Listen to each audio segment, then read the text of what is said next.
नमस्कार दोस्तों, स्वागत है आपका आपके अपने इस YouTube चैनल पर।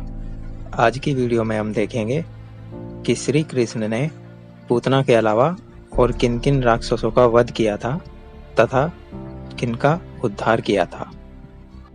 देवकी और वासुदेव के विवाह के समय आकाशवाणी हुई थी कि देवकी के गर्भ से जन्म लेने वाली 8वीं संतान कंस का वध करेगी।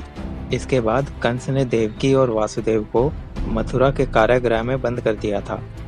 कारागृह में कंस ने देवकी और वासुदेव की 7 संतानों का वध कर दिया। 8वीं संतान के रूप में श्री कृष्ण का जन्म हुआ और भगवान की माया से वासुदेव ने बाल गोपाल को यशोदा के घर पहुंचा दिया। कुछ समय बाद ही कंस को मालूम हो गया कि देवकी की 8वीं संतान का जन्म हो चुका है और वह गोकुल में है। इसके बाद कंस ने कई राक्षसों को बालक कृष्ण को मारने के लिए भेजा, लेकिन श्री कृष्ण ने उन सभी राक्षसों का वध कर दिया। आइए जानते हैं श्री कृष्ण ने अपने बालपन में किन किन राक्षसों का वध किया था। बाल कृष्ण ने सबसे पहले पूतना का वध किया। पूतना के विषय में काफी लोग जानते हैं। यह कंस द्वारा भेजी गई एक राक्षसी थी और श्री कृष्ण को स्तनपान के जरिए विष देकर मारना चाहती थी। पूतना श्री कृष्ण को विषपान कराने के लिए एक सुंदर स्त्री का रूप धारण कर वृंदावन पहुंच गई। मौका पाकर पूतना ने श्री कृष्ण को उठा लिया और स्तनपान कराने लगी। श्री कृष्ण ने स्तनपान करते करते ही पूतना का वध कर दिया। जब कंस को पता चला कि पूतना का वध हो गया है तो उसने श्री कृष्ण को मारने के लिए तिरनावक नामक राक्षस को भेजा।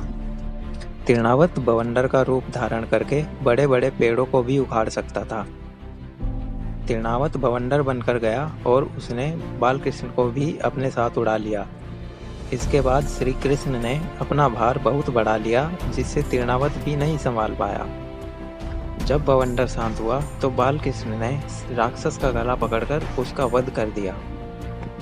जब कंस को पता चला कि कृष्ण ने पूतना के बाद तिरनावत का भी वध कर दिया है, तब उसने वत्सासुर को भेजा।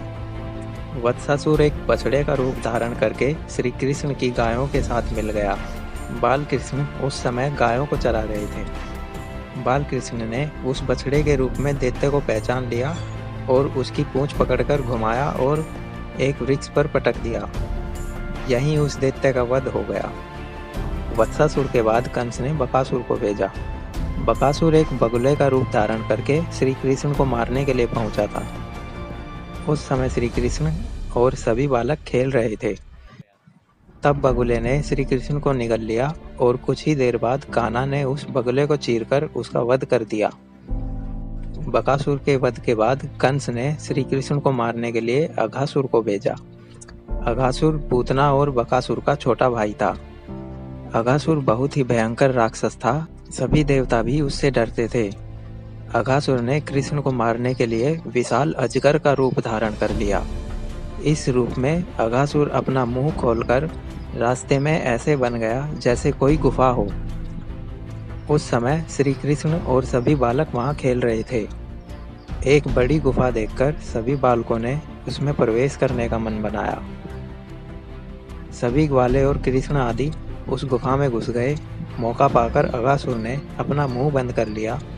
जब सभी को अपने प्राणों पर संकट नजर आया तो श्री कृष्ण से सबको बचाने की प्रार्थना करने लगे।